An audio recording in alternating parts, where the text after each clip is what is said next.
Hello friends, my name is Manik Rajendran. I'm a health tech entrepreneur and a member of the Telemedicine Society of India. On behalf of the Telemedicine Society of India and the Digital Health India, I welcome you to this webinar-based orientation course on the Telemedicine Practice Guidelines. The practice of telemedicine has always been legal in India, and the introduction of these guidelines issued by the Board of Governors with prior approval by the Ministry of Health and Family Welfare Government of India now provide an explicit and specific legal basis for its practice.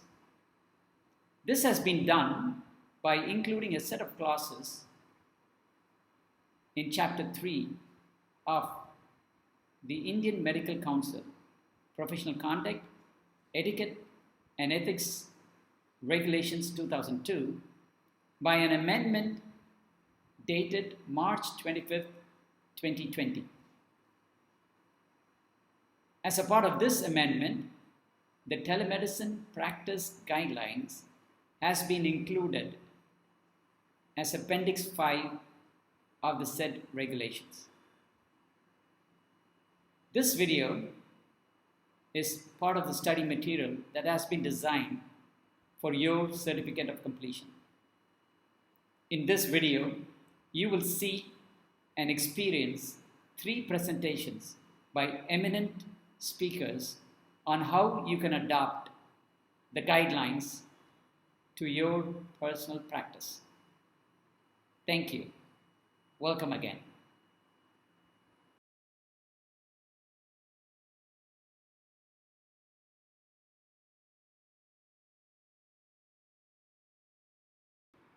Module A. This module provides a basic knowledge of the complete scope, including e-consent, e-prescriptions, and record keeping with different modalities for the practice of telemedicine, telehealth. To present this, we have with us Dr. Sunil Shroff, who is the president of the Tamil Nadu chapter of the Telemedicine Society of India. He has contributed in a variety of ways to telemedicine throughout his career. He is an authority on the clinical discipline of urology and organ transplantation. We welcome you, Dr. Sunil Shroff, to enlighten us on the clinical practice of telemedicine. Greetings and welcome to this online learning experience. Over the next 20 to 25 minutes, I'm going to give you an overall broad overview of telemedicine. And all this material is available through Creative Commons license. You're allowed to freely use it, all these slides, if you want. Before I start, I also want to give you my conflict of interest and disclaimers. My co-author, Dr. Gogia, is the president of SATI. He is the director for DH India. He's a member of the Telemedicine Society of India.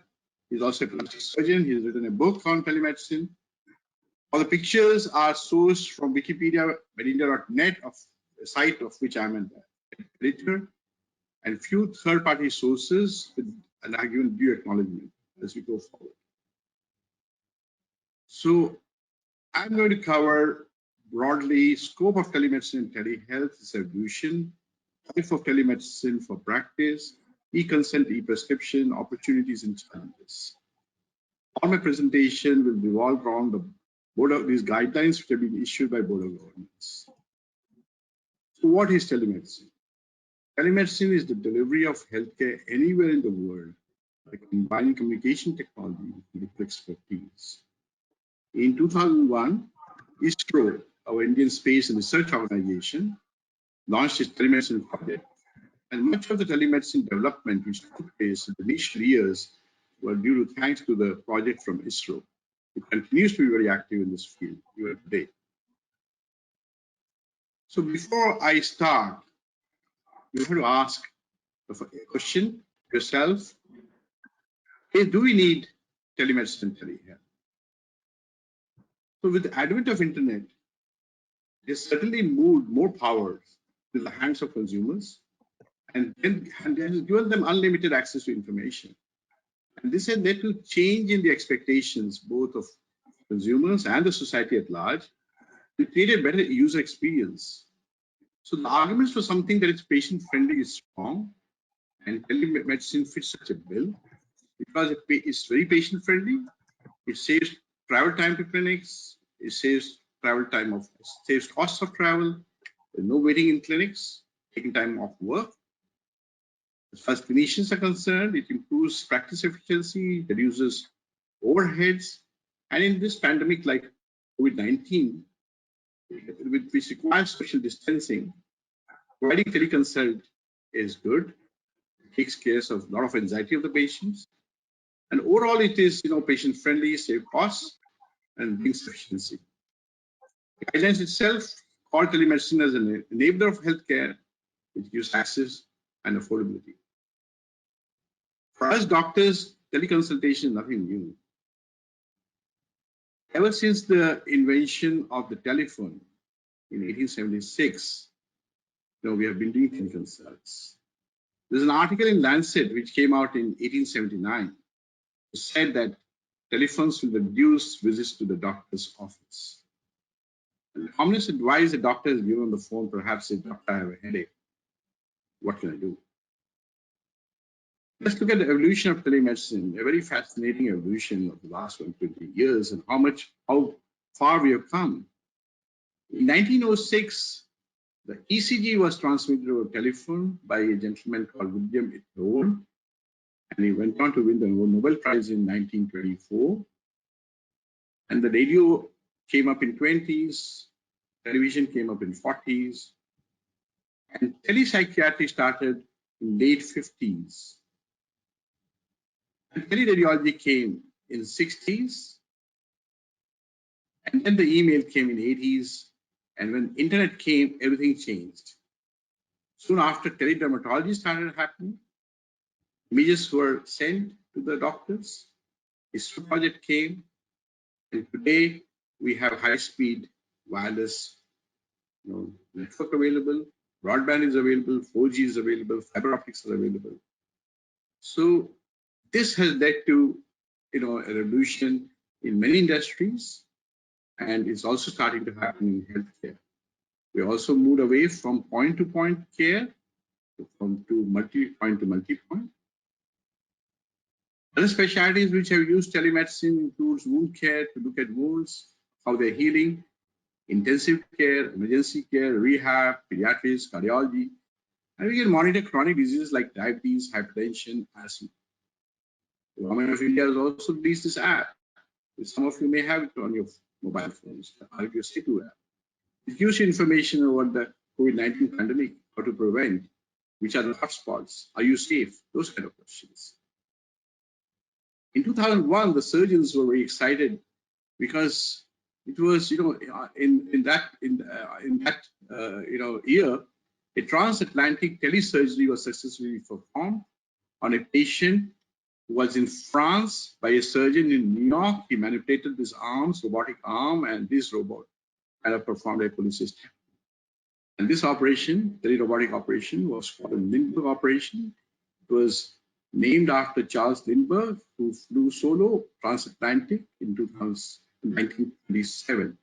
It took him 33 years to fly. But however, this is not allowed in the practice guidelines in India. What has changed? The term telemedicine itself is now called telehealth because telehealth includes not only clinical medicine but also non-clinical medicine. It includes teleeducation, it includes research, it includes administration, everything, the whole ecosystem. What has changed also is the rising incidence of lifestyle diseases like diabetes and hypertension in our society. We are moving towards prevention, and we are moving from illness to wellness.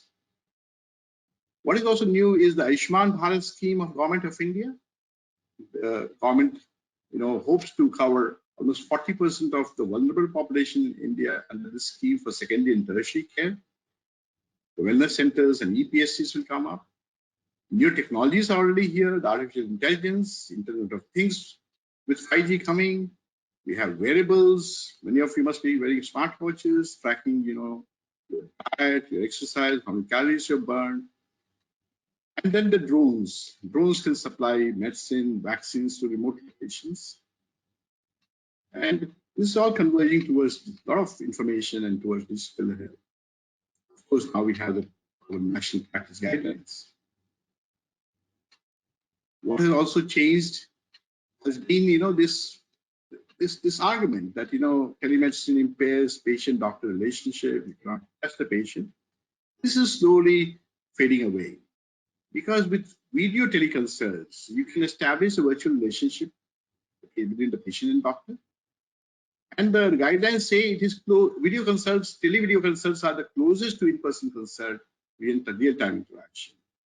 And you can do better assessment of the patient because you can ask the patient, look at the patient's eyes, you can look at the general nutrition status of the patient, you can ask them to look at the tongue, you can look at the wounds, you can look at ulcers, swellings, and so on from a distance and make an assessment.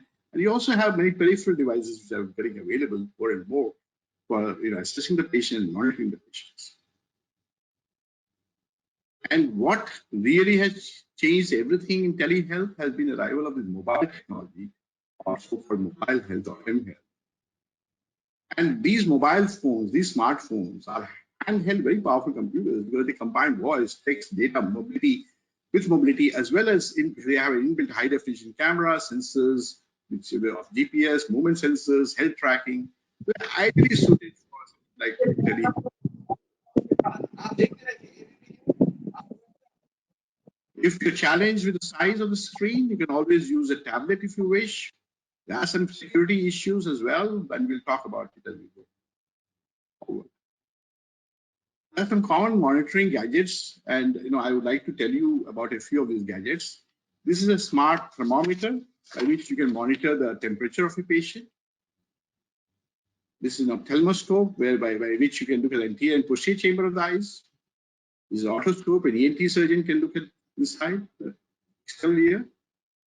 A respiratory physician can use a spirometer.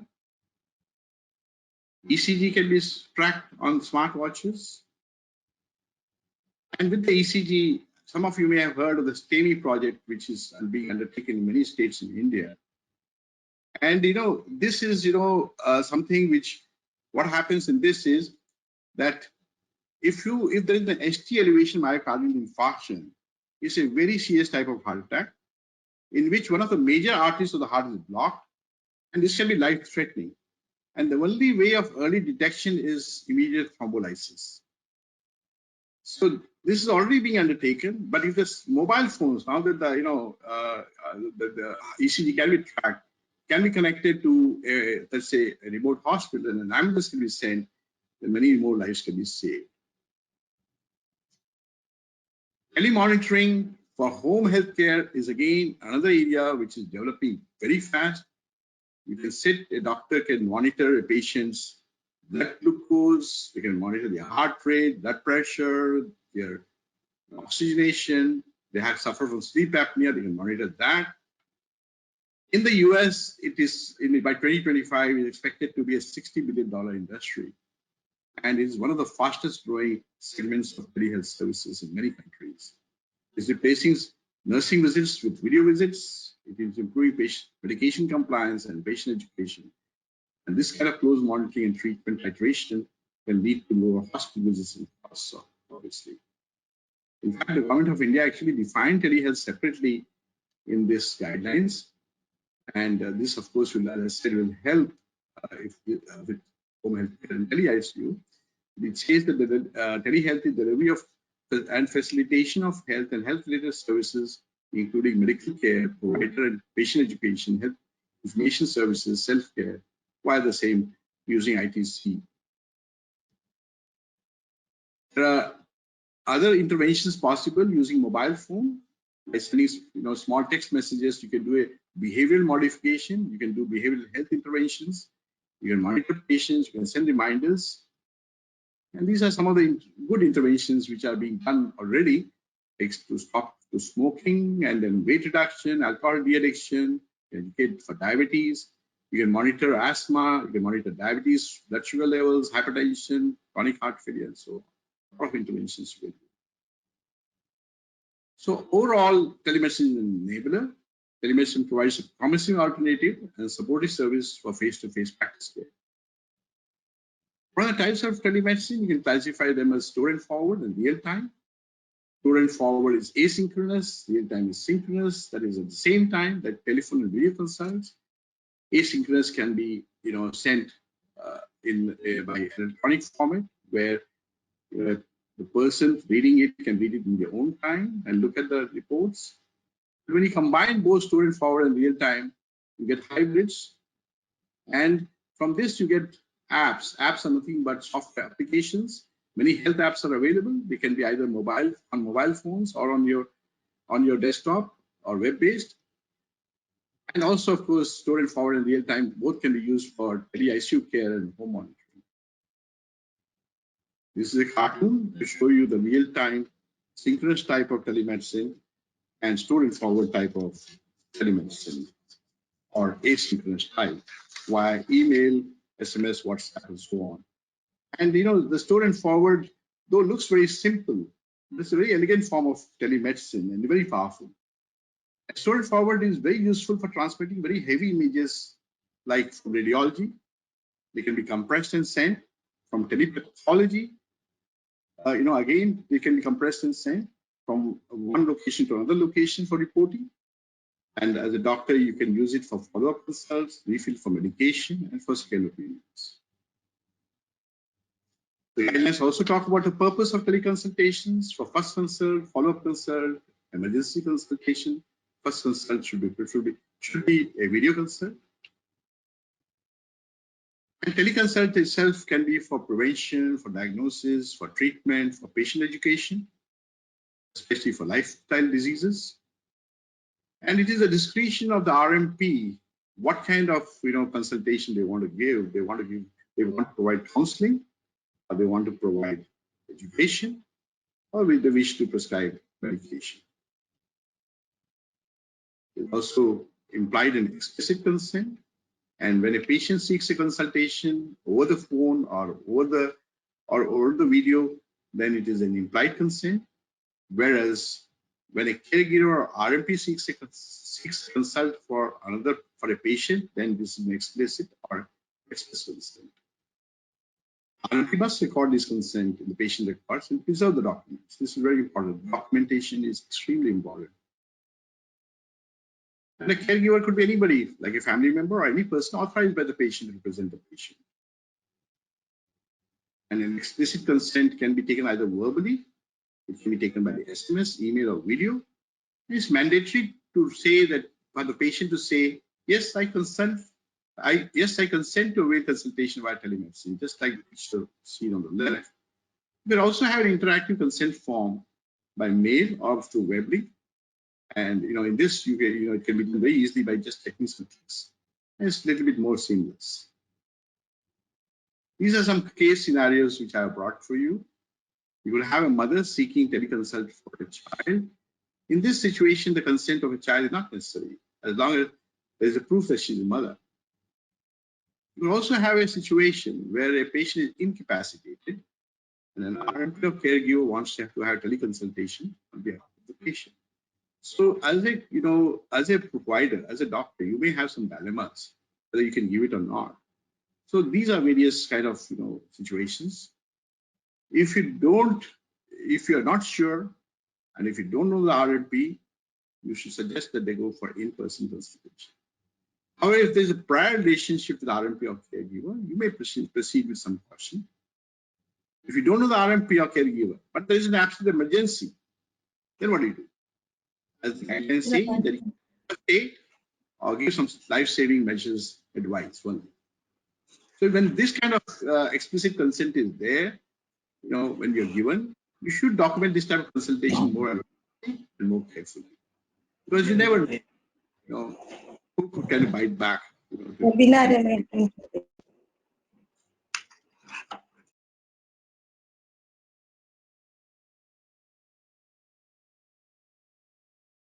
It captures a patient's details, including the name, address, date of birth, or age.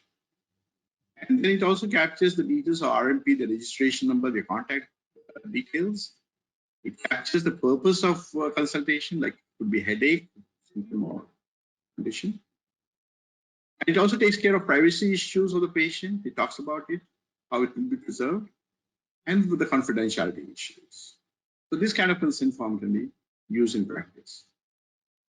And this is nature. As far as prescribing medication is concerned, it should be done with utmost caution and discretion. And it's your discretion whether you want to prescribe medication or not. And you need to have diagnosis to prescribe, at least a provisional diagnosis, if not a confirmed diagnosis. If you don't do that, it will amount to professional misconduct. And this very explicitly outlines that the RMP may prescribe medicines via telemedicine only when RMP is satisfied that he or she has gathered adequate and relevant information about the patient's medical condition and the prescribed medicines are in the best interest of the patient. So very explicitly. So your discretion. The lists, of course, over-the-counter medications are there, which includes paracetamol, cough syrups, you have supplements, you have vitamins, you have iron, and then medication notified by government in case from time to time in an emergency basis, like it could be chloroquine for malaria control or hydrochloroquine for COVID-19 crisis. And then there's a list A, and this can be prescribed on the first consultation, this video consultation. It can be either ointments, or it can be eye drops, ear drops, or follow-up consults of medications. Follow-up medications for chronic illnesses, for refill also can be prescribed, for hypertension, for diabetes, for asthma. And there is something called etc. here, which increases the scope of what else can you prescribe. There is an additional list for the psychiatrist, which includes 3 drugs at least: phenobarbital, clobazam, and clonazepam. And then there's follow-up medications. These are medications you can prescribe if you have done an in-person consultation and a patient comes for video consult and follow-up, then you can prescribe this medication just like list A. Of course, there are prohibited medications which you should not prescribe. These are Schedule X, narcotics, and psychotropics. This is a sample of e-prescription. It captures registered medical practitioner details, their qualification, contact details, date of consultation, name of the patient, date of birth, gender, their height, weight, and so on, and last, if she's a female, last menstrual period, and goes into very specific like chief complaints, relevant points in the history, examination lab findings, suggested investigation, diagnosis, provisional diagnosis, medication with capital letters, generic names, drug forms, strength, frequency of administration, duration, followed by signature and stamp. This is almost like a mini case record of the patient. And if you are sending this, by app or email, you need to get the consent of the patient. If you don't have an app, how can you send? You can take a photograph of the prescription on a letterhead in the prescribed format, sign it, and then send it by WhatsApp or email to the patient or to a dedicated pharmacy. If you have an app, then there are a lot of things which are already available in that, and it takes care of small pain points which you may have when you study a prescription. If you suspect the patient is a minor, then you don't prescribe. You can only prescribe if it is accompanied by an adult. If you wish, you can also look for the age proof of the minor. And if you have a basic phone, and you're in a low bandwidth area, then you should know, when you're not able to do video consult, then you should directly talk to the patient or the chemist and give the information about the drug, the dose, the strength, ask them to repeat the information, check that they have understood it properly before you can prescribe. If you want one-stop solution to the whole teleconsultations, then apps are the way forward. This, the patient can log in and register. You can seek an appointment with you. History can be taken. Documents can be uploaded. Images, videos, consent can be taken. Consultation can be done. Then prescription and payment is done finally. So this is very, very seamless. And this is probably going to be the way forward, and it's going to help the reduction of telehealth consultations in our country. There are already many apps available. There are many companies which are already doing it. And with these guidelines, they have a proper framework on how to do these consultations.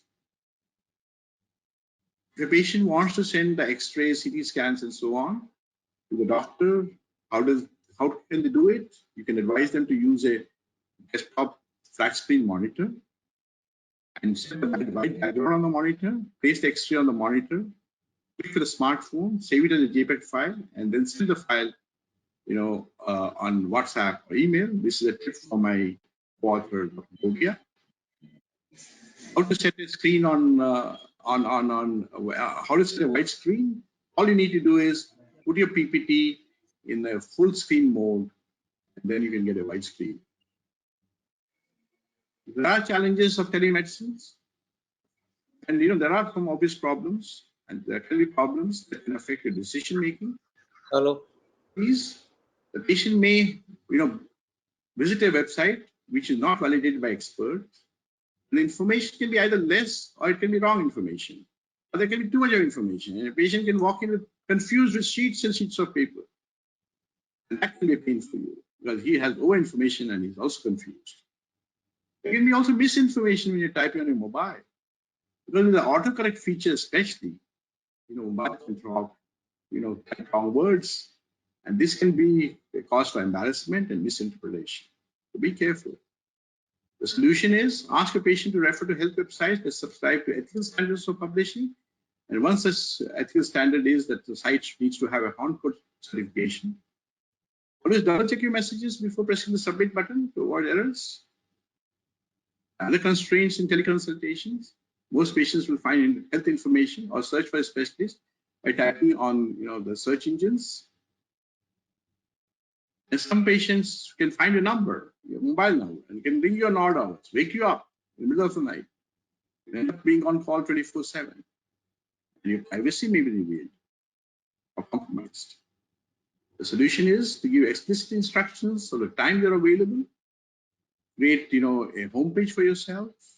If you have a tele group practice, then you can revolve you can rotate the number around. You can use also some reliable health apps. Breach due to technology will be one of the biggest challenges as we go forward. Breach of patient information is going to be a challenge. And RMP needs to ensure that reasonable degree of care has been undertaken when they hire such third-party services. When they download an app and use the app, you have to be very sure, do some homework. And personally, you can take certain precautions to avoid the breach, avoid this, your smartphone getting hacked or information getting leaked. First thing is you should use websites when you're, surfing. You should use website which has a security key that begins with HTTPS. HTTPS is S is for security and not HTTP. Be wary of free public Wi-Fi which you get on airports and other places. Use passcode on your mobile in case it is lost. You can also install a user authentication app so that you know who is ringing you. What are the related contraindications for telemedicine? There are always going to be some limitations in teleconsultations. In an emergency situation, let's say you have a major accident on the road, all you can probably do to suggest to somebody on the roadside is, let's say, how to take care of the spine when they move the patient to the ambulance. Or if somebody is bleeding, you can suggest that to use a tourniquet to stop the bleeding, and you can't do anything further than that. But it is best for them to go for in-person consultation, to go to the nearest hospital. I brought you some scenarios where teleconsult is possible, and where and the same another situation where only in-person consult is possible. You will have a 35-year-old male who has a headache of short duration, and a teleconsult is very much possible. The same 35-year-old headache has blurred vision, then in-person consult is warranted. You will have a 12-year-old who falls while playing, bruises his head, is hurting, teleconsult is possible, but if the same lad has fainted for 10 minutes, then in-person consultation is possible. You have a diabetic with missed his dose of insulin and is worried, a teleconsult is possible. The same diabetic, if he has fever and right flank pain, then an in-person urgent consultation is warranted. Is there a role for something like artificial intelligence and machine learning for teleconsultations? Guidelines have something on that as well. Yes, you can use it, but only for decision support system. Let's say you're an oncologist. Oncologists have been using, IBM Watson for decision support system because it gives access to personalized. It gives evidence-based personalized treatment.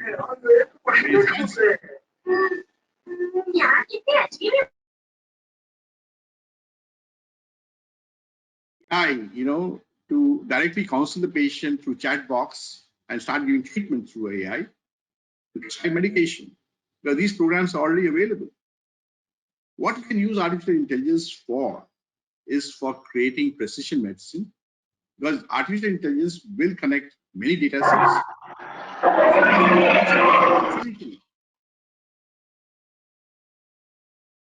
to either make early interventions, be it treatment or prevention.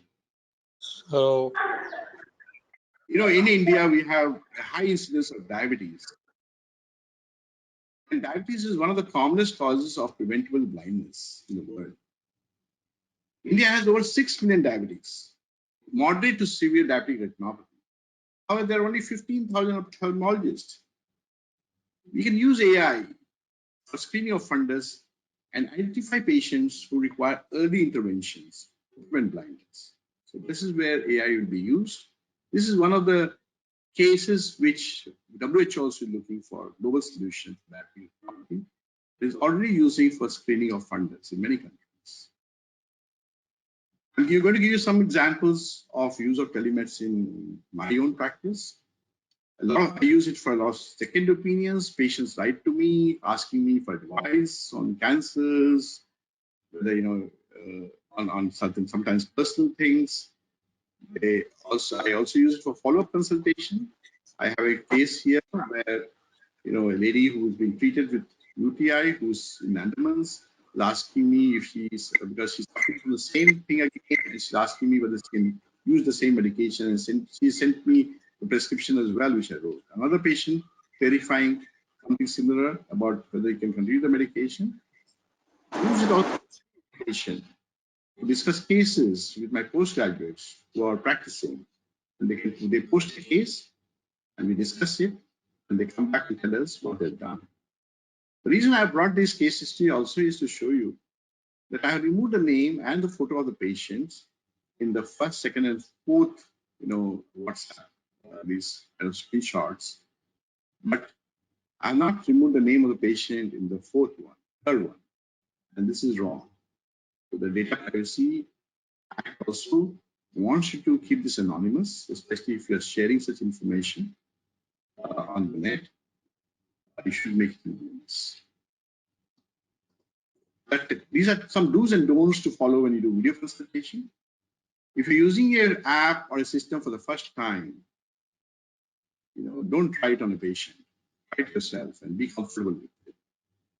When you're doing teleconsult, have a different light. The background should be dark and the room should be quiet. You should do it from a dark room. You should dress appropriately. Comb your hair even if it's the middle of night. Be on time. Introduce yourself. Before starting, confirm if the patient can see you and hear you. Prescribe safe medications. If physical examination is warranted for diagnosis, ask them for in-person consultation, or tell them to go and see another doctor. For first consult, always video consult. Take consent and preserve the documents of the consultation, at least for 3 years. Inform the patient that you are available for teleconsults. Don't go and solicit patients for teleconsults through advertisements. Print the guidelines and refer to it like a Bible when in doubt. So in conclusion, I just want to tell you that the word telemedicine itself means healing at a distance. Telemedicine does not change our basic ethics of medical practice. The same 6 principles, starting from beneficence to justice, apply in telemedicine as well. I also want to tell you that in India, we can achieve the impossible with very little resources. Here you have a picture of, a satellite, a first communication satellite, which was loaded on a bullock cart in 1981. And 33 years later, our mission to Mars costed us less than the cost of an auto ride. So if we are able to create a high quality Indian model of telehealth that is available at low cost, not only our own citizens will benefit, but other developing countries will also benefit. And the rest of the world will also emulate a model in times to come. I wish to acknowledge NITI Aayog and the Board of Governors for giving us these guidelines to make telemedicine practice safe in India. Thank you for listening to me. Thank you, Dr. Shroff. From your vast expertise and experience, you have shown to us that telemedicine is not just another mode of consultation, but that it opens up to a lot of the future that every clinical discipline now needs, especially starting from this period of the COVID. Thank you again.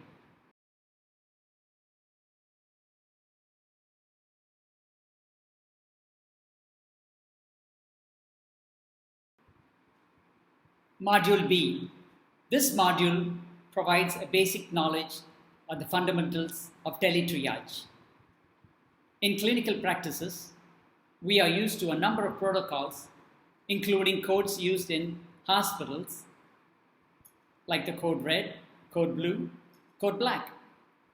Triage is a concept which helps us decide which clinical practice we need to adopt at such circumstances. Let us try to understand the systemic way of triage we need to look up to when it comes to the field of telemedicine. Dr. Lavanyan Dorairaj, who is a lifetime member of the TSI, is here with us to explain that to us. A leading clinician, he has contributed for over 2 decades to healthcare IT as a healthcare informatician. Over to you, Dr. Lavanyan. So let's start with the first scenario. A patient calls the doctor by a simple, let's call it smart or non-smartphone. In this case, this is going to be a dumb phone. So what are the pre-teletriage actions? Please remember, these pre and post actions apply to all kinds of interactions. The doctor, as you know, uses various tools to record patient encounters. Now these could be very sophisticated tools like high-end software, or it could be things like Word or even Excel sheets, or it could come down to the good old basic notebook in which he notes all the details of the patient. Well, whatever it is, he or you, in case it is you, must keep these documents or software ready. Now, we triage using an algorithm in most cases. So it is important that you keep the algorithm ready so that you can quickly work with the patient. And to help you further, keep your checklists or diagnostic protocols ready. Please remember that you must follow telemedicine etiquette meticulously. The details have already been discussed in the previous talks. The basic idea is that you must be presentable to the patient, you must speak clearly and softly, and so on and so forth.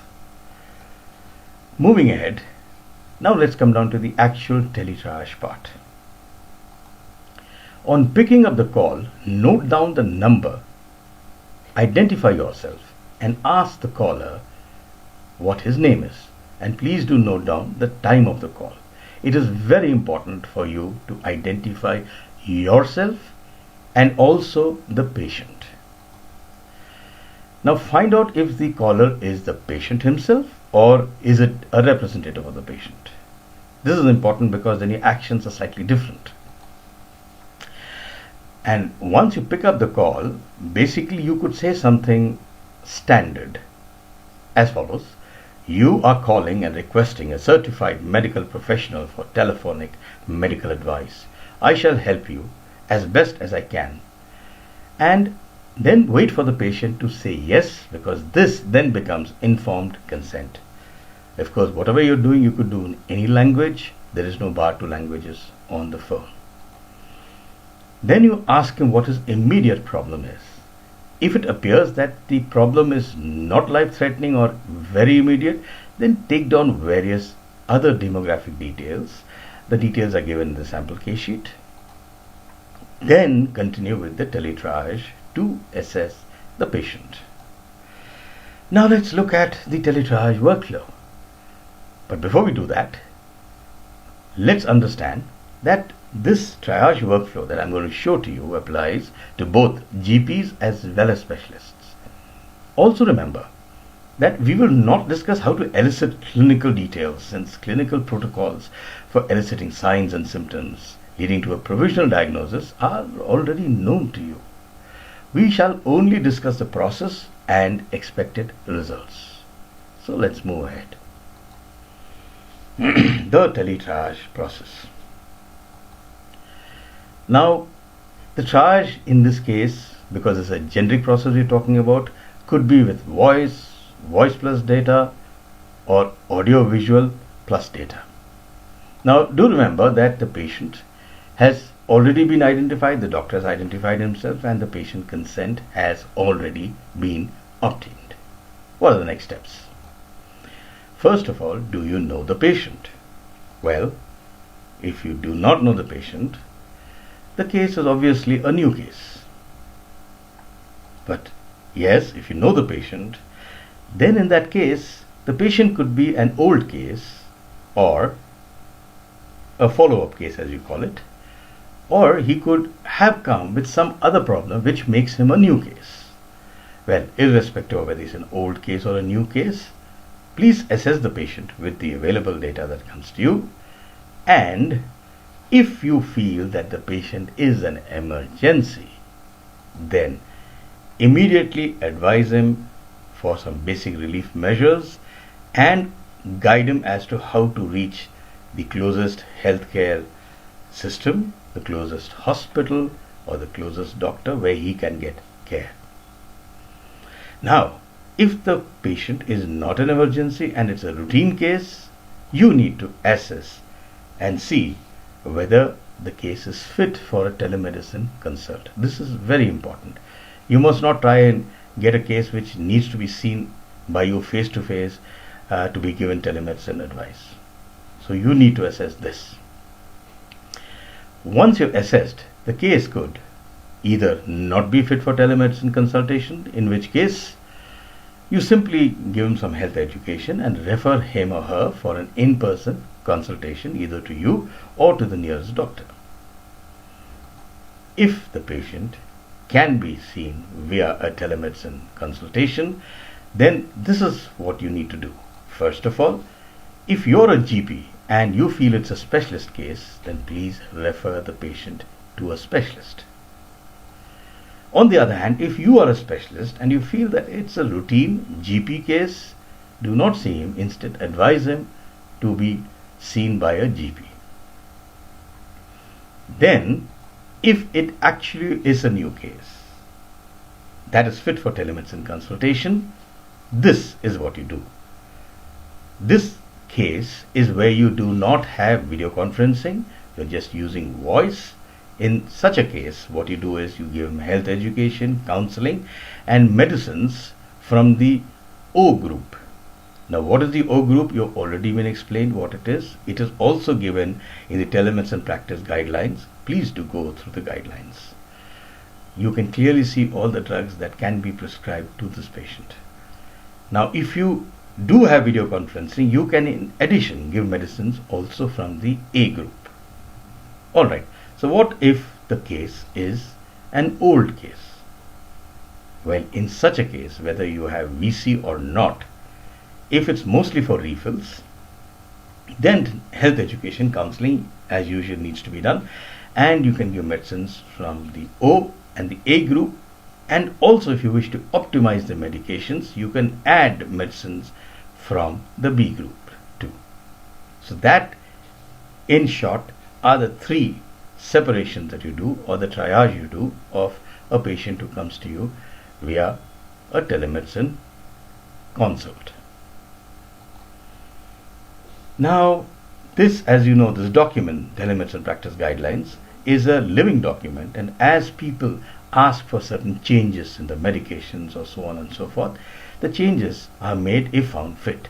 Like For example, additional medicines for psychiatrists to prescribe have been added to this list. Now let's come down to post-teletriage actions. Do remember, it is very important for you to check that you have documented properly, especially when it comes to patient consent, his identifications, his contact details, clinical and care details. And do not forget his diagnosis or provisional diagnosis, and do preserve this documentation. In case the patient you've seen happens to be one who has some kind of a disease which has to be notified, then do contact the authorities for these cases and do share details to ensure that they are followed up by the local health worker. Now, if the patient has been advised emergency evacuation or hospital admission, then try where possible to coordinate with the local hospital. Please ensure that you try and coordinate for the ambulance to be dispatched to the right person and address, and do share the patient's clinical details with the doctor either by software, or if you have nothing, just make a call and share all the information. Now let's look at teletriage, that is done when a patient calls a doctor by SMS, or the famous missed call. Well, it's pretty similar. On receiving the SMS, just note down the time it's been received and the number, then call up the patient or the person who's called you, and the rest is the same as a telephonic consult. On the other hand, now if the patient calls the doctor via chat, then it's a little richer as far as the interaction is concerned. What you do is, on receiving the chat, note the time, the number, and then call the person. Now, after you call the person, the rest is the same as a telephonic consult and triage. The good thing out here is, as you can see in these pictures, the patient can actually share documents and tests on chat to help you with the diagnosis. Now, if the patient actually is able to manage a video chat with the doctor, then the process is a little different. Remember what I told you about etiquette? Yes, the doctor has to be well dressed and presentable. And he should also ensure that the surroundings are appropriate. Only then should we accept the video chat. And once you receive the chat, then you note down the time received, and the rest is almost the same, but you have certain advantages that you can see the patient's face. Of course, in this case, the patient's face has been anonymized, as you can see. We can't share patient details, and then you can actually see the patient's respiratory rate. You can see his faces, which makes you decide on which direction to go in with respect to the diagnosis. Also, the patient can share documents and tests on chat to help with the diagnosis. Like I said, the rest is the same as a telephonic consult and triage. Now let's look at scenario 2, where a caregiver or a guardian calls a doctor. Now this triage is similar to the patient's called teletriage. The only difference here is that it's important to take down the details of the caregiver along with that of the patient and record both, because you have to get in touch with the caregiver, and you have to also ensure that the caregiver gets you the appropriate permissions, that is the consent from the patient, or gives the consent on the patient's behalf. The rest is similar to patient teletriage. Now let's look at scenario 3. This is a little different because it is now a health worker who is calling a doctor. Here the patient, remember, is first seen by a local health worker. It's important for you to take down details of the health worker when he calls you or connects with you, and of course of the patient. Why? Because you could have multiple health workers calling you from different areas, and you do not wish to get confused by who is called you about what patient. Now the details that you would collect are as follows. Try to get his employee ID also, if such a thing exists. Now do understand these interactions are much richer, since vitals can be collected along with various test results.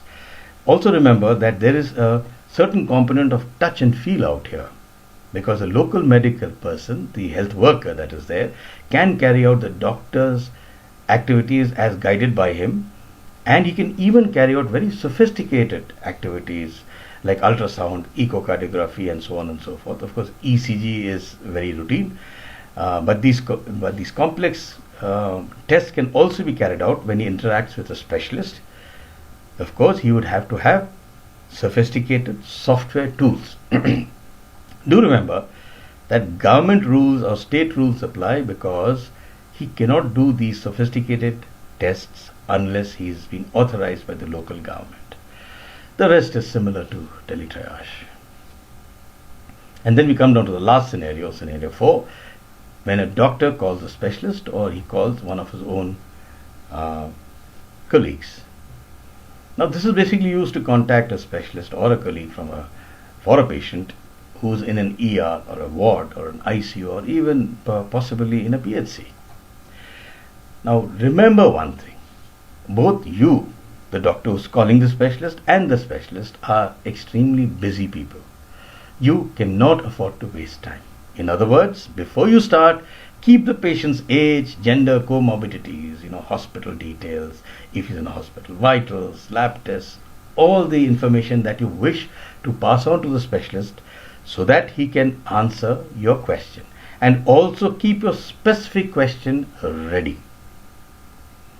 Only then go in for the call or video call or working through the telemedicine software. Remember, the call, if it is a call, has to be kept short, crisp and clear, and you have to be clear about the answer that is required. And please remember, do not waste time.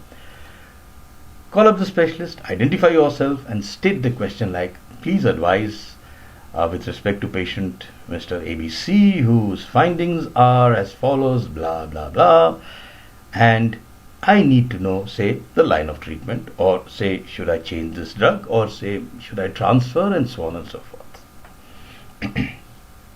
Now, do remember that software use makes this extremely easy and standardized, but then you can also work on a paper document, and you can even work through the phone, so there is no issue with that. But whatever it is, please remember, do document and preserve. That is the right way to go. Now let's look at the case sheet. It's a very standard case sheet. This is the first part of the case sheet which has demographics in it. Remember, this is as per the Telemedicine Practice guidelines, which you must follow. These minimum pieces of information have to be there. You can add extra information if you so desire. Like, for example, I have added this extra box for the caregiver details. I have added this extra information for the patient's phone, and you can create a unique ID for that consultation if you so desire. But this is the way it should go. This is the minimum information you must have. And then coming down to the clinical part, it's a very standard clinical part. It's been discussed previously also. The chief complaints, relevant points from history, the lab findings, suggested investigations. Do not forget the diagnosis and provisional diagnosis. And of course, you must write down the e-prescription. And again, another very important thing, do not forget your signature. That's important, because it becomes illegal if you do not have your signature on your prescription. So this is all mandated by the Telemedicine Practice guidelines. Please do read up. Now let's start looking at teletriage with a focus on COVID-19, which is a pandemic that we are all in, rather the whole globe is in right now. How do you teletriage a patient who could be a suspected case of COVID-19? You start with a very simple process. Let's first understand something about COVID-19. The COVID-19 pandemic, as you know, is sweeping the globe, and India has immediately taken action to monitor, control and treat this highly contagious viral disease. The Disaster Management Act of 2005 and the Epidemic Diseases Act of 1896 have been activated.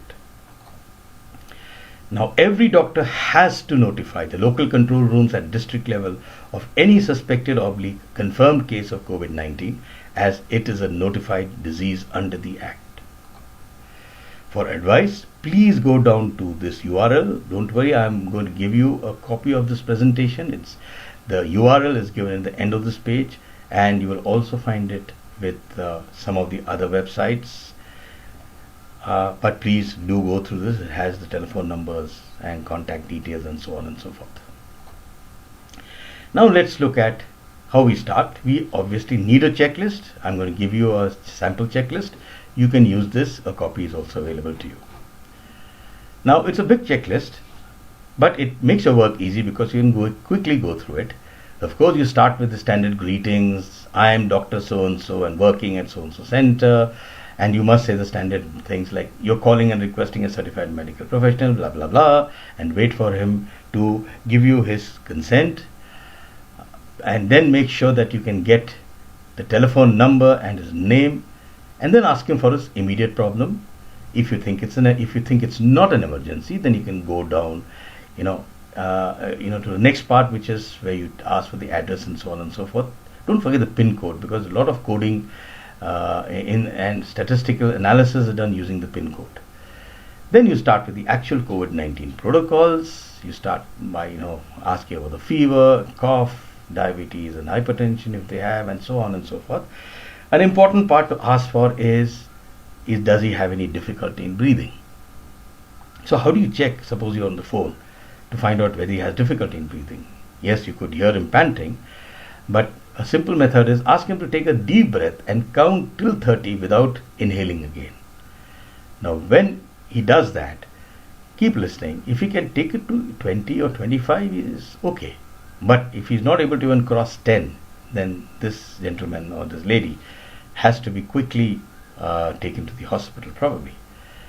And of course, if the patient's condition is suddenly worsening in the last 48 hours, yes, it is something you have to keep in mind. So you go through this whole list, but what is important is that you need to have your triage protocol with you, which we shall look at now. This is a very nice triage protocol document, a chart. It's especially for GPs, and as you can see, it has nice color-coded information, so that if everything is green, you feel yes, the patient is safe, and so on and so forth. If it's got some browns, perhaps you can treat the patient at home, and if it's got a little bit of reds, you might have to transfer. If it's got too much of reds, you have to transfer. So essentially you teletriage to either observe at home, treat at home, or transfer to hospital or emergency transfer. Please notice, whatever you do, the patient has to follow all COVID-19 precautions, including isolation. Now, this is a living chart, of course, so it keeps changing. These days, because of the lockdown, the travel history is of less importance, but the moment the lockdown is taken off, the travel history might become important again. Also remember, things like loss of taste and smell has become important nowadays. And other things like obesity or even things like being overweight has been shown to be something which has a bad prognosis with respect to COVID-19. So please keep that in mind. Now this is just another chart which tells you how to use the checklist. The triage list. So please go and have a look at it. Now I have another interesting chart for you which can help you compare the common conditions like common cold, flu and allergies vis-a-vis COVID-19. Please take time to go through this. It's a very useful chart which will help you. Now do remember that when you're speaking with a health worker, you have a certain responsibility towards the health worker, and you need to educate him on how to carry out certain activities, especially with this COVID pandemic. So let's see what you're supposed to tell the health workers and advise them to follow. All patients reporting should be received and examined as per COVID-19 protocols. In simple word, please keep in mind that any patient who comes to you, you must think he is COVID positive till proven otherwise. Now patients should be seated or standing 6 feet apart. Outside seating is better because the breeze blowing outside could blow away any COVID-19 virus if there is some in the air.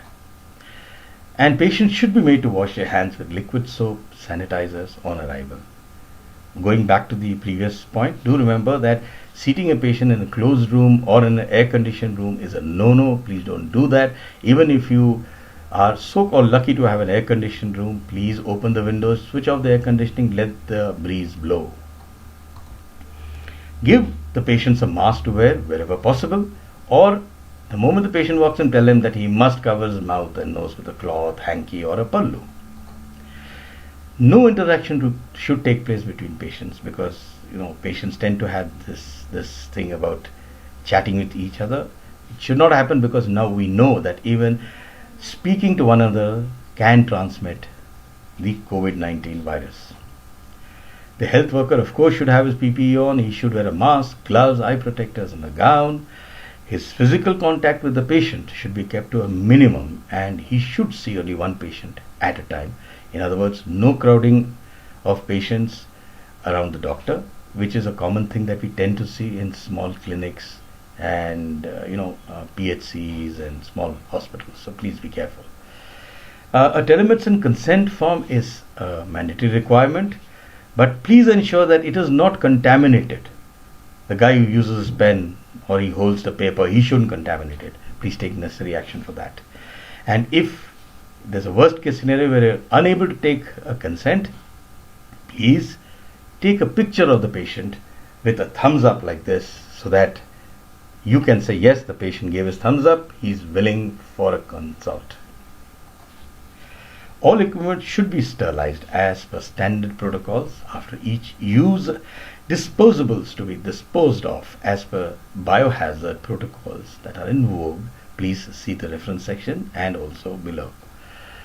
So, moving ahead, we've come to the end of our presentation. We have given you a rich list of references and suggested readings. There are 2 pages. Please do go through these pages, because these are important for you. Let's look at the second page. As you can see out here, this is where is it? Yes, here it is. The telemedicine triage video is a very interesting video to watch. It shows you how you can do a teletriage. Moving ahead, all these documents are important for you, because I have the checklist is here, then the teletriage, this presentation itself is right here. And so, yes, it's important for you to keep these documents with you. We are trying to put it in other places, in other URLs, in other websites also where possible. So, thank you for having found time to attend this presentation. Well, if you have any questions, I'm sure you might have many. Please do first check out our FAQs, because most questions are answered there. These FAQs are available at this URL, as you can see out here. And then if you still have certain questions, then please do attend our live Q&A sessions, which will be happening from time to time. Be in touch with us. Thank you. This is Dr. Lavanyan Doriraj signing out. At a time when social distancing seems to be the order of the day and a way of life, and medical services need to be continued, teletriage seems to be the safest way both for the doctors and the patients. Thank you for bringing that out so very well in your presentation. Dr. Lavanyan, thank you again.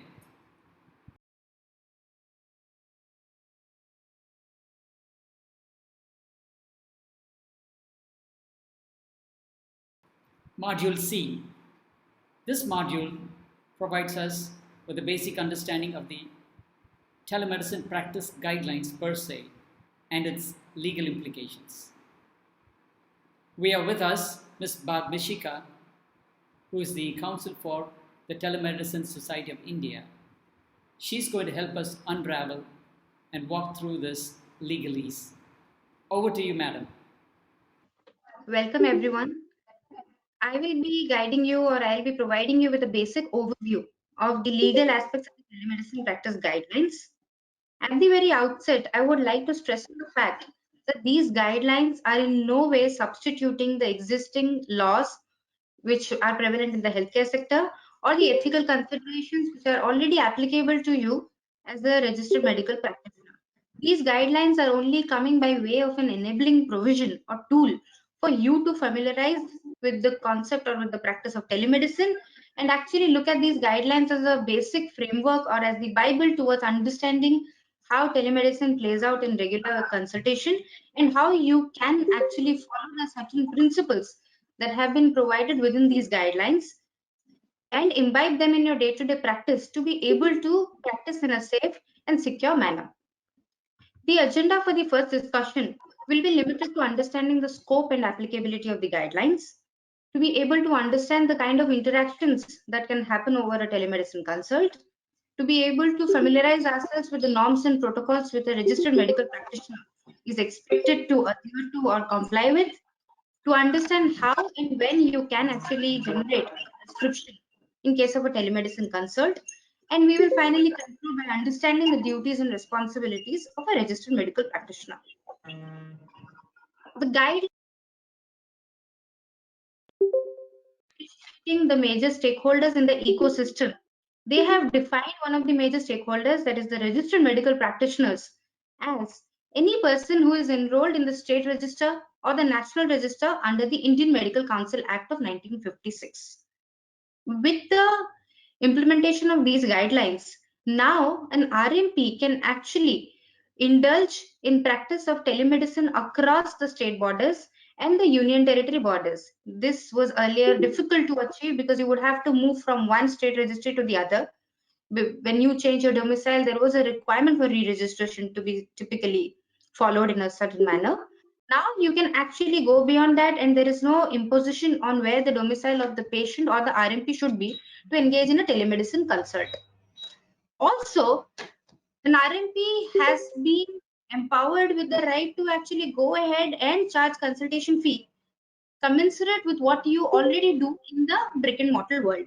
It should not typically be more than what you are charging in the regular consultation in a traditional setup. You can charge lesser, but you should be mindful of such settings that you follow in your traditional setup.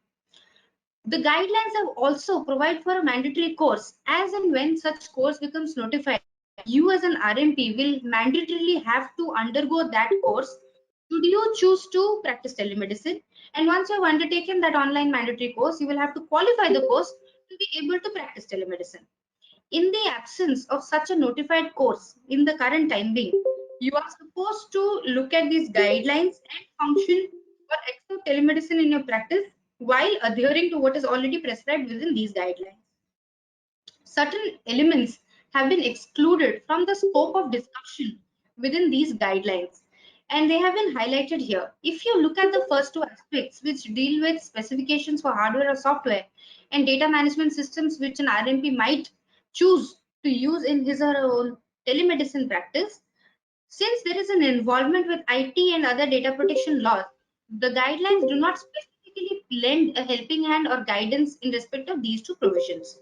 Also, because we are at a nascent stage and probably there is not enough awareness in terms of telemedicine practice and its acceptability, the guidelines also do not provide any guidance for you to be able to understand how to go about in cases of surgical or invasive surgeries conducted remotely. The guidelines also do not indulge our consultation or our understanding of research and evaluation purposes only via telemedicine consults. And a very important element which all of us should be cautious of is that the guidelines also do not provide much guidance in terms of what will happen or what is supposed to be done in case where an RMP decides to practice outside the Indian territory. Should you choose to engage with a patient who is not an Indian resident or who is not physically present in the Indian jurisdiction, because of a possibility that there could be certain restrictions in that particular country's healthcare laws, in IT laws, or in data protection laws, amongst other things, or could also be a jurisdictional issue. Keeping all that in mind, the guidelines have not actually delineated what happens in such a scenario. So we cannot fall back on the guidelines for understanding what happens or what is to be expected in case of a practice outside India. Moving on to understanding what kind of applications can be actually considered for a telemedicine practice, or what kind of stakeholders are actually participating in a telemedicine consult, and how these interactions actually take place in a telemedicine environment. There are four categories that the guidelines have featured, namely on the basis of mode of communication, on the basis of the transmission of information, on the basis of purpose of consultation, and relationships. I will just be briefly touching upon what is the case of mode of communication and transmission information. My co-presenter will actually give you the physical implementation side of it and explain to you what happens in actual day-to-day consult. Mode of communication is simple to understand in the sense that depending on how you are communicating with the patient, If it's a pure audio consult, or if it's a mix of audio and visual, that's a video consult. Or if you are falling back on pure messaging or emailing apps, that will be a text-based consult. Depending on what application you choose to indulge in a telemedicine consult, this will be a separate category. Similarly, depending on if both the patient and the RMP, or if the RMP and any other stakeholder are interacting on a real-time basis, such an interaction will be classified as a synchronous interaction, while if it is not happening in an on real-time basis, then such an interaction will be classified as an asynchronous transmission of information. These categories are important for us to understand, because when we will be discussing the elements of what a RMP is supposed to do during a telemedicine consult, or how an RMP should treat, or how an RMP is supposed to generate a prescription from there and towards the patient, all these categories will actually play out, or actually lend more credibility and understanding of what is to be done for patient. Purpose of consultation, we will be only dealing with the emergency consult at this stage. Non-emergency consult will be dealt with subsequently in like next couple of slides later. So in case of an emergency consult, what an RMP is supposed to should understand in mind is that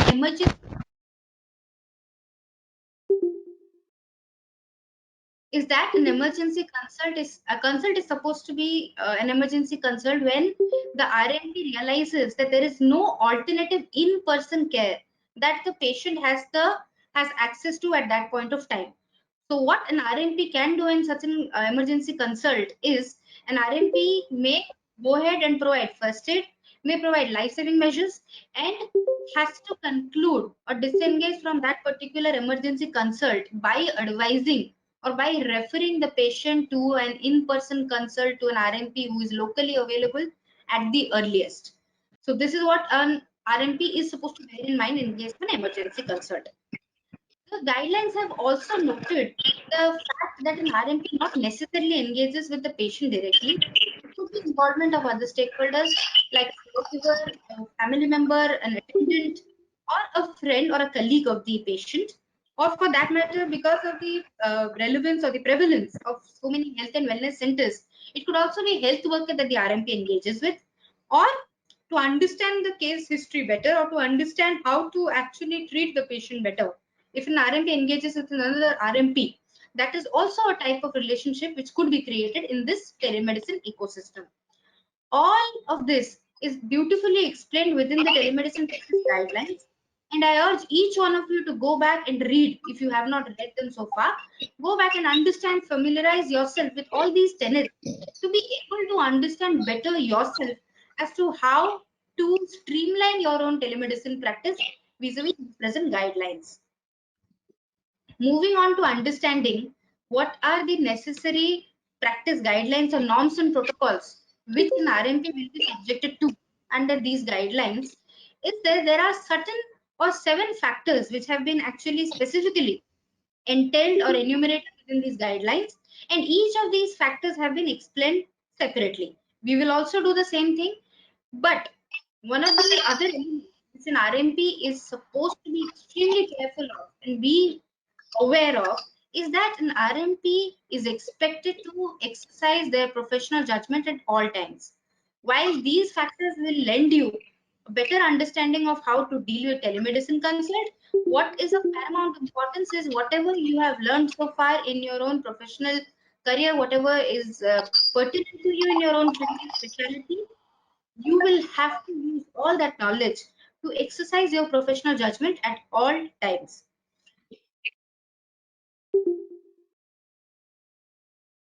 All the factors that have been highlighted herein have been dealt with separately. Moving on to understanding each of these factors separately, we will first quickly understand how context plays a major role in telemedicine practice. When a patient presents himself or herself to you as an RMP in case of a telemedicine consult, what you have to be aware of or what you have to quickly ascertain is if the fact situation in which the patient is presenting themselves is sufficient for you to engage in a consult, or if the health condition is warranting for you to engage in a fruitful telemedicine consult or not. Should you feel that the patient has not presented themselves in a manner where they will be able to coherently put together or piece together the complaints that they have, and they will not be able to relate to you in proper terms. What are their complaints, or what is that is plaguing them at that point of time? If you feel that you do not feel that the fact situation and the condition in which the patient has presented himself or herself will enable you to make a good judgment of the medical condition, then you can disengage from such a medical consult. A simple example would be, should you as an RMP feel that the patient is intoxicated or is under some form of substance abuse and will not be able to engage with you in a proper telemedicine consult, then you should disengage from that telemedicine consult and probably end the conversation by asking the patient, the health worker, or the caregiver, or if there is any other RNP sitting with the patient, for to treat the to take the patient for an in-person consult. In case where there is an RNP present, of course, but wherever there is a need that you feel that the patient requires urgent intervention, or there must be another in-person consult that the patient must be referred to, you should end the or disengage from such a consult by making that statement. Moving on to understanding how the factor of identification plays a major role, we will have to understand that because this is happening in an environment which is not really different, but still far away from the traditional practice where there are two people present in the same room in a physical setup, there are chances of fraud and impersonation which could actually play out. So in that scenario, while you as an RMP are collecting the demographic details of the patient to be able to take down those notes and to be able to evaluate the patient and then prescribe, you should also go ahead and ask for an identification proof to be presented from the patients and to you for your own validation purposes. And in case where it's a minor patient involved, and if there is an accompanying adult or a guardian, so in that scenario, you should also go ahead and seek the identification proof of such accompanying adult or the guardian, as the case may be, to be able to ascertain any relationship that exists between the guardian or the accompanying adult and the minor. Again, all of this has to be documented in your record keeping. Now, this is from the patient side. It becomes important from your side as an RMP to be able to communicate equally well with the patient when you are supposed to, or it is expected of you to share your registration details in all forms of correspondence and conversation.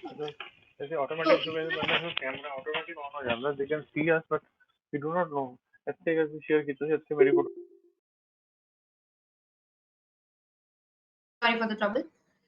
So where there is any correspondence generating from your end as an RMP and flowing to the patient, and it could also be an invoice, it could be a prescription, all such correspondence should carry and typically document your registration details at all times. Moving on to the factors of type of consultation. Now, if you remember earlier, I mentioned that we will be discussing non-emergency consult in a separate slides. Now, this is where we discuss it and we understand how type of consultation is has been distinguished into emergency and non-emergency. We have already understood emergency. In non-emergency, there is a further distinction of a first-time consult and a follow-up consultation.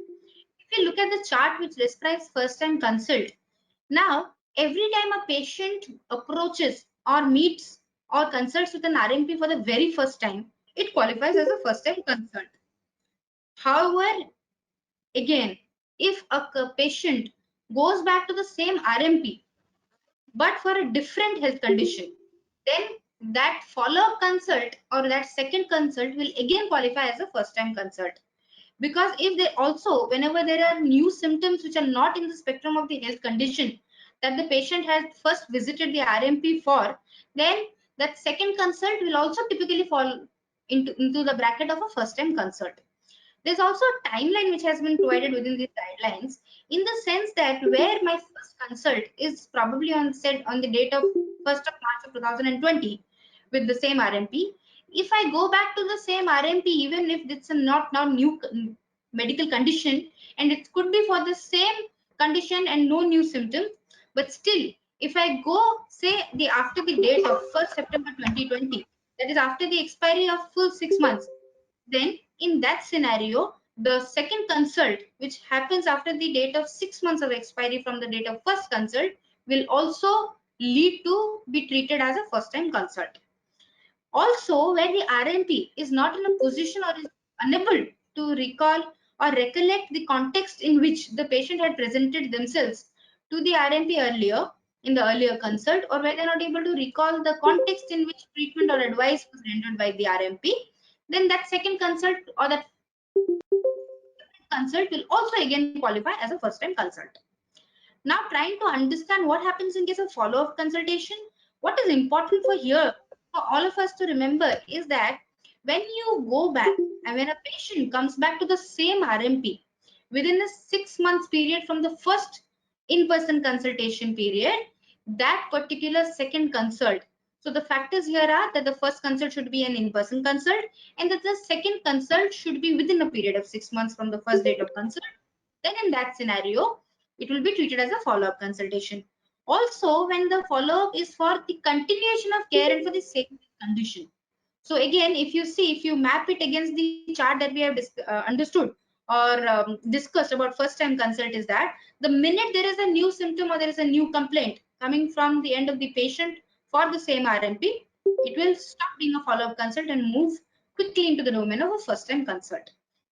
It is important for us to understand the difference between first time consult and a follow-up consult, because the way you are supposed to manage the patient or the way you are supposed to treat the patient and prescribe will actually be heavily dependent on if it's a first time consult or a follow-up consultation. We will be discussing that in the course of this presentation and also with what my co-presenter will discuss in his discourse. There are certain other elements also which are very important and crucial for understanding how telemedicine consults work. One of the important elements is that since there is too much of medical information that will be flowing from the patient and will be available to you on these automated means, that could be a phone call, a video call, or an email for that matter, because there is a free flow of information and that information is in electronic format, there is a requirement under the data protection laws that there is a consent which flows for that information to come from the patient to you. The guidelines have tried to explain that in case where a patient is walking into an OPD, similar to that, where a patient reaches out to you voluntarily or where the patient is the one who is initiating the consult with you in any mode of consultation, then it is said to be understood that there is an implied consent flowing from the patient. However, it becomes entirely different whenever there is an involvement of a third stakeholder who is not the treating RMP or not the patient. So wherever there is involvement of a caregiver, of a health worker or another RMP, could be a referral RMP, then in that scenario, you as an RMP must ensure that you seek explicit consent of the patient before you even engage in that particular telemedicine consult. An example has been given. It's very simple for you to actually go ahead and ask the patient that if they actually give their consent to such a consult, and they can use simple words like, yes, I consent to avail consultation via telemedicine, and that would suffice for you to be able to proceed with your telemedicine consult. What is important to note here is that the records of consent for explicit consent must be always maintained by the RMP. Moving on to understanding how mode of communication also plays an important role, or why it is also a separate factor for consideration in the understanding and in the behavior of the RMP, is that should you feel as an RMP, if you should feel that the mode of communication which has been initiated or which is undergoing is not sufficient for you to be able to ascertain the medical condition or to be able to gauge enough information from the patient's end, then you can switch from an audio consult to a video consult, or you can go ahead for a store and forward consult, or you can actually ask the patient to come to you for an in-person consult, as the case may be. So again, this is at the discretion of the RMP. So if you recollect that when you map all these factors and then you use your own professional judgment, you will be able to get a conclusive answer as to how you are supposed to go with the telemedicine consult. These two factors are kind of tied to each other or married to one another in the sense where you are effectively evaluate the patient's health condition, your effective management of the patient will also be a wholesome and will be fruitful. So where as an RMP, you have used your best professional judgment, and you have factored in all these context situations or all these factors that we have discussed recently, then, and with enough information, if you feel that you have necessary and sufficient medical information, then at that point you may proceed with health education, counseling, or prescription of medication. However, if you have any slight doubt as to the medical condition of the patient and you feel there is a requirement for switching the mode of communication or for actually sending for further procedures or investigation, or if you think there is a need for the patient to walk into your facility for an in-person consult,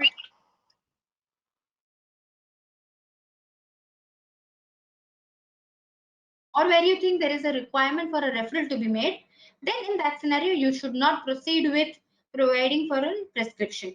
It is important for you to remember and bear in mind at all times that any prescription which is generated from your end without appropriate diagnosis or without professional diagnosis will lead to professional misconduct on your part. You have to be very careful about this, because the guidelines have also explained how prescription is supposed to be managed with or dealt with in the scope of a telemedicine consult. A template has been provided in the annexure to these guidelines, and let me reiterate that again, the RNT is expected to use their best professional judgment and then at their own discretion decide if they should proceed with dispensation of prescription or not. What you have to bear in mind is also that it is not taking away anything which applies to you in the traditional consultation world. The professional accountability which applies to you in the brick and mortar world will continue to be binding you in this particular model also. In fact, an additional rider of understanding how and when you can dispense with prescription is what you have to look at these guidelines for. So in the present scenario where you might not be familiar with or where you might not actually have typical templates available readily, in that scenario, you can use your own prescription pads to populate all the placeholders which have been mentioned within the template within the guidelines. Then you can replicate all of that in the notepad. You can log in the details of the telemedicine consult and carefully emboss there that it is a telemedicine consult, and then countersign it or use your seal if you use one. Take a picture of it, create a scan copy, create any digital copy of it, and then use that to sign the prescription to correspond with the patient via any messaging platform or email or any other means which is capable of such transmission to the patient. Moving on to what you can do for telemedicine consult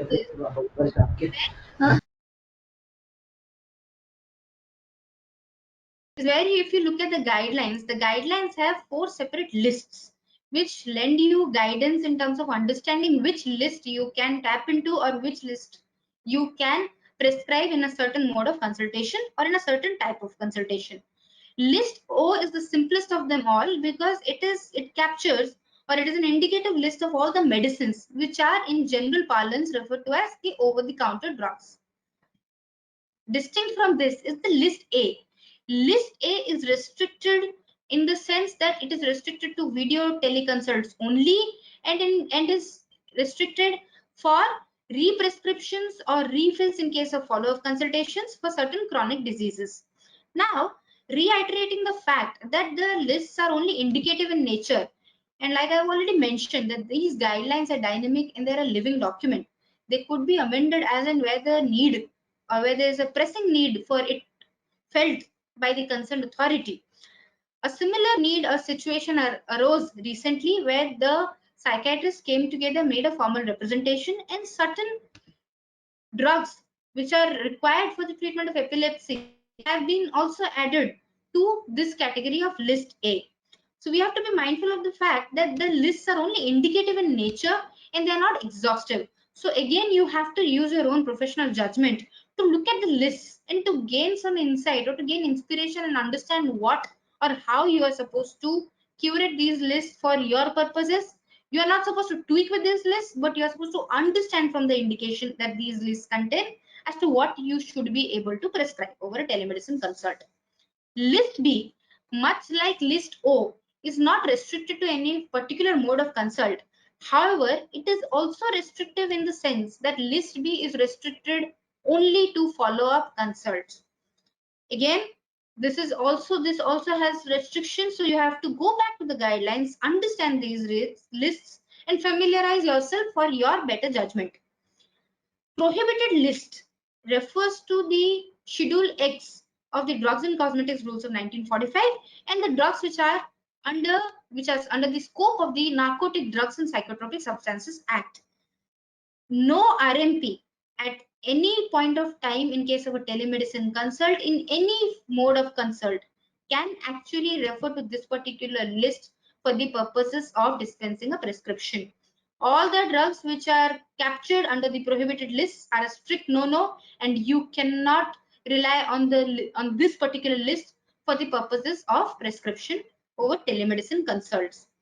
There is a matrix which has been provided within the telemedicine practice guidelines, which maps all these lists against the mode of consultation, the nature of consultation, and these small footnotes here also provide an indication as to what is permissible and what is not.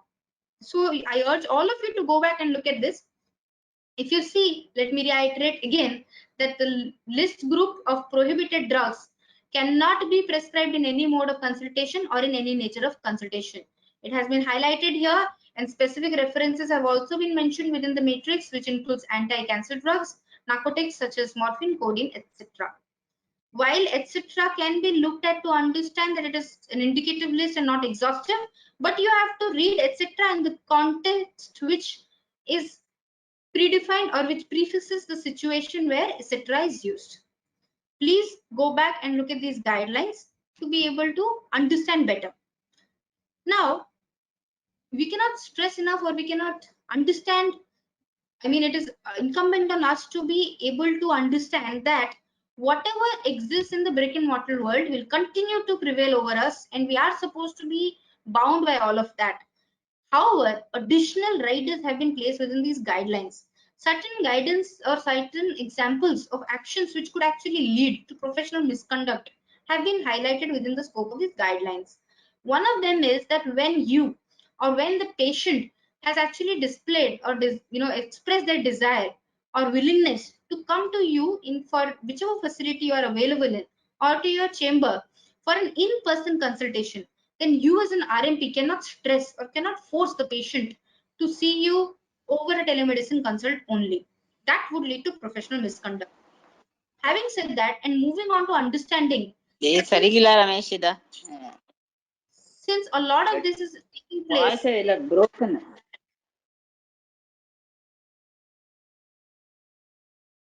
since most of these interactions are happening online on an online environment, or there's involvement of IT systems, whenever there is transmission of images which is flowing from a patient's end, which is especially pertaining to a private body part that is extremely sensitive in nature, then in that scenario, the RMP must not circulate these images that are available with them with people who have no business in looking at those images.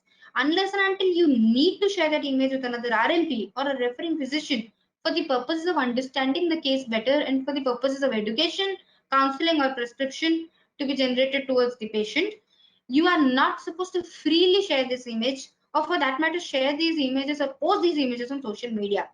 Apart from any civil and criminal liability which you might be subjecting yourselves to, this will also lead to professional misconduct.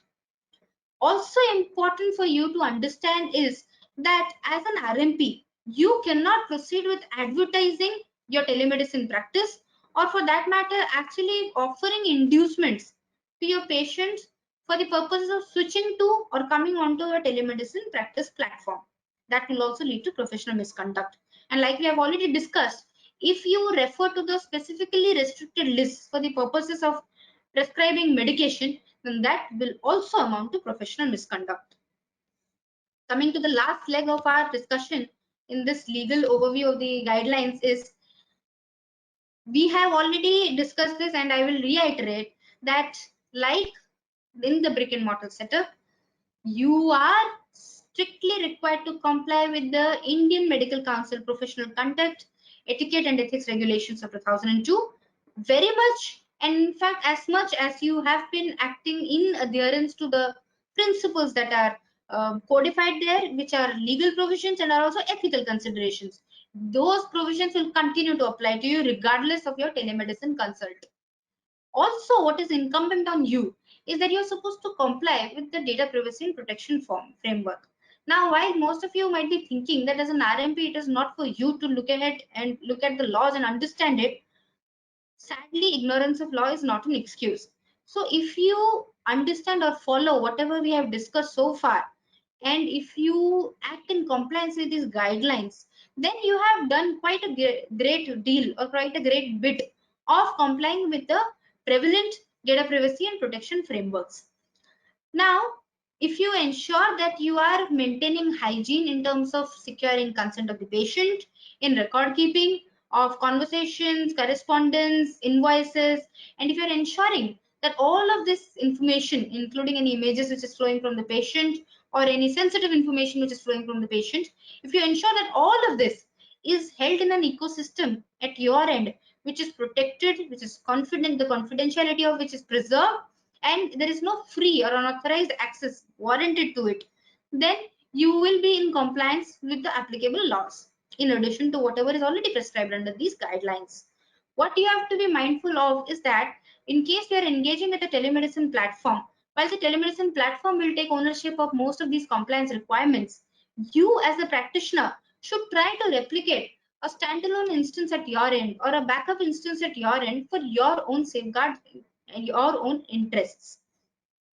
Another important element is in the absence of an IT legislation or of an overreaching legislation which actually prescribes for retention timelines, what is incumbent on you is to ensure that the current timelines, which are also applicable to the brick and mortar world, in your own private practice, that is for inpatient and outpatient, you maintain it for a period of 3 years. In case of medical legals, you maintain the records for a period of 10 years, will continue to apply to you. With that, I conclude my discussion, but I will also want to reiterate and reinforce the fact that you have to be very wary of the fact that these guidelines are what you will have to fall back on in case of the present times, and these guidelines are here to stay. So earlier, while the practice of telemedicine was not illegal, now since there is a proper framework or structure which have been presented to you by way of these guidelines, you have to ensure that you follow and abide by these particular guidelines for your own safety and also for the safety of the patients. With that, I conclude my discourse. Thank you so much. I'll be available for the discussions in the live question and answer rounds. Thank you. Thank you, Bhagmeshika, for leading us through all of that legalese and demystifying the legal aspects of the telemedicine practice guidelines. With that, we end this 3-module orientation course on the telemedicine practice guidelines. This has been an effort by several volunteers. We hope you enjoyed and benefited by it as much as we enjoyed putting it together. See you soon in the Q&A session. Thank you.